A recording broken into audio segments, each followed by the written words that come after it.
Viewers, आज का programme हमारे स्पेशल गेस्ट है, कराची का इलाका है NA-250 और यहाँ के elected member of national assembly जनाब मोहतरम अताउल्ला एडवोकेट साहब, जो यहाँ सरबारी अक्सरियत में पाकिस्तान तहरीक इंसाफ की सीट पर जीते हैं। आज उन्होंने अपने इलाके NA-250 डिस्ट्रिक्ट वेस्ट को विज़िट किया और यहाँ पर हम एक स्कूल में, सरकारी स्कूल में मौजूद है इब्राहिम अली भाई, और इनसे बातचीत करते हैं। अस्सलाम वालेकुम सर। वालेकुम अस्सलाम रहमतुल्लाह। Sir thank you very much कि आज माशाल्लाह आप सरकारी स्कूल और अपने इलाके को विज़िट कर रहे हैं। तो सर, क्या NA-250 के क्या फ़ंडामेंटल जो बुनियादी मसले मसाइल हैं वो कौन कौन से हैं, और इस हवाले से आप कौमी असम्बली में क्या इम्प्लीमेंट कर रहे हैं सर? बिस्मिल्लाहिर्रहमानिर्रहीम। सबसे पहले तो आपका भी शुक्रिया कि आपकी तवस्सुत से मैं मसाइल आगे इंशाल्लाह पहुँचाऊँगा। बुनियादी बात ये है, मुझे इतना अफसोस होता है कि ये मेट्रोवेल और ये स्कूल निस्बतन बेहतर स्कूल है। आप इसमें स्ट्रेंथ भी देख रहे हैं, आप इसमें बच्चे भी देख रहे हैं, और बदकिस्मती क्या है कि यहाँ पर असातिज़ा नहीं है, यानी पोस्ट जो है वो वीकेंड पड़े हुए हैं। तो अब 2, 3, 4 लोग वो कितने बच्चों को पढ़ाएंगे? इसके अलावा मैंने मेट्रोवेल के अलावा औरंगी टाउन के, फ्रंटियर के, कस्बा कॉलोनी के स्कूल देखे, वो तो बदतरीन हालत में है। वहाँ तो न सफाई के लिए कोई मौजूद है, न बच्चों के लिए फर्नीचर। यकीन करें कि बच्चे ज़मीन पे बैठे हुए थे और कमरों में फ़र्श भी नहीं है, मिट्टी पे बैठे हुए थे। लेकिन मैं यकीन दिलाता हूँ, मैं यहाँ का मैंने हूँ, मुझ पर भारी जिम्मेदारी है।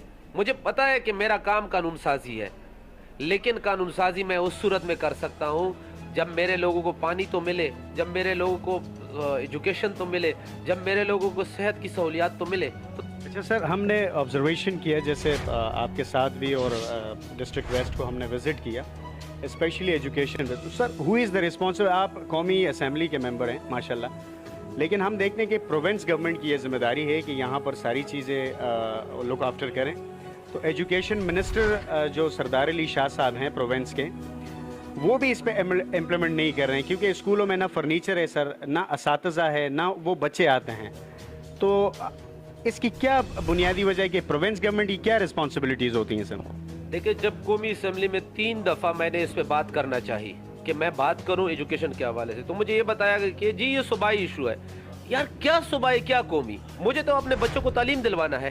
तो सिंध गवर्नमेंट मुकम्मल तौर पर जिम्मेदार है।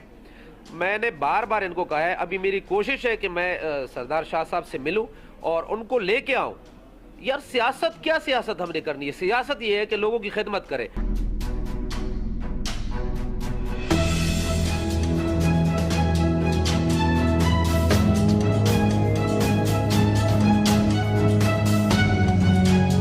पिछले हफ्ते प्रेस क्लब पर सारे टीचर सैलरीज उनकी बंद है, उनको जो फंडामेंटल जो उनकी जो अलाउंसेस वगैरह है वो बंद है, सैलरीज बंद हैं। तो क्या ये एक टीचर की हक तलाफी नहीं हो रही है, उनकी तजलील नहीं हो रही है? देखिए, दुनिया में आप स्टडी करें, आप देख लें, सबको पता है कि जिन कौमों ने तरक्की की है उन्होंने अपने असातिज़ा को बहुत बड़ा एहतराम दिया है, रिस्पेक्ट दिया है। सबसे पहले तो इनकी तनख्वाहें दे के कि उसमें उन बेचारों का गुजारा नहीं होता। एक शख्स अगर उसके खाने पीने का पूरा नहीं हो रहा है, वो मुतमईन नहीं है, तो वो कैसे आकर सही तरीके से पढ़ाएगा? उसमें भी अगर कहीं हैं टीचर तो उनकी तनख्वाहें बंद होती हैं, उनको और बहुत सारे मसाइल होते हैं। मैंने बिल्कुल यही डिमांड अपने फेडरल मिनिस्टर से की है कि एक एवरेज सैलरी मुकर्रर की जाए। जो स्कूल के जो फंड्स थे सरकारी स्कूल के, तो वो सुनने में आया कि जी वो भी ब्लॉक कर दिए गए। इस हवाले से क्या कहेंगे आप? देखिए, मेरी कोशिश ये होती है कि ऐसे जगहों पे मैं कोई सियासी बयान नहीं देता, लेकिन बदकिस्मती ये है कि फ़ंड तो जो हमारे नुमाइंदे बैठे हुए हैं सूबे में, उन्होंने अपने अपने घरों पे, अपने अपने दोस्तों पे और बाकी लोगों पे खर्च करने हैं। ज़ाहिर है उन्होंने यही करना है, लेकिन इंशाअल्लाह हमारी जो ज़िम्मेदारी है, हमारा जो फ़र्ज़ है, हम उसको पूरा करेंगे।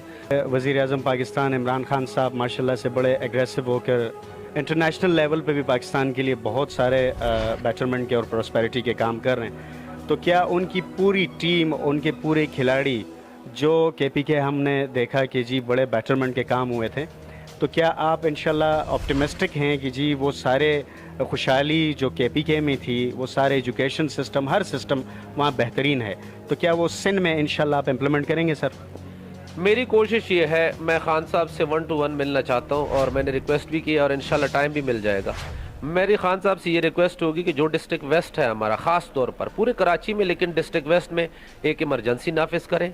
और इसके लिए बाकायदा, जिस तरह कराची के लिए 50 अरब रुपए का ऐलान हुआ है, तो उसमें वेस्ट के लिए खसूसी तौर पर एक पैकेज का ऐलान हो। और मैं बड़ा पुरुमीद हूँ कि बहुत इंशाल्लाह तब्दीली आने वाली है।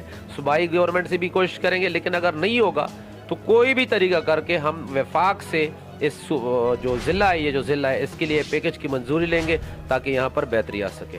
सर, कौम को क्या मैसेज देना चाहेंगे? बिकॉज आप माशाल्लाह से मेंबर ऑफ नेशनल असेंबली हैं, लोगों ने आपको चूज़ किया, इमरान खान के आप सपूत हैं, तो क्या मैसेज देना चाहेंगे NH 250 को और पूरी कौम को आप क्या मैसेज देना चाहेंगे सर? देखिए, कौम के लिए मेरा ये मैसेज है कि सबसे पहले ख़ुद से शुरू करें। हमारे अंदर चेंज आना चाहिए। हम हमेशा ये देखते हैं, आपने भी देखा होगा कि जहां हमारा 10 रुपए का फ़ायदा होता है, हम पाकिस्तान के लाखों रुपए का नुकसान करते हैं। तो सबसे पहले ख़ुद को तब्दील करें, ख़ुद से आगाज़ करें।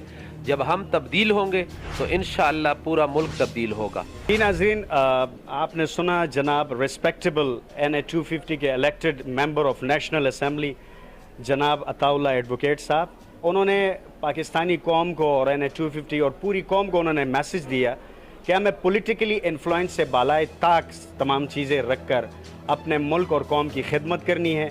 पाकिस्तान की तरक्की और खुशहाली के लिए हम सब ने यूनाइटेड होकर काम करना है। जब भी जाकर अगर मैं ख़ुद से तब्दीली का आगाज़ करूँगा तो ज़ाहिरी बात है पाकिस्तान में चेंज आएगा। अपना और अपना फैमिली का बहुत ज़्यादा ख्याल रखिए। नेक्स्ट प्रोग्राम तक हमें इजाज़त दीजिए। वाजिद अली खान, तफ्तीश न्यूज़, कराची।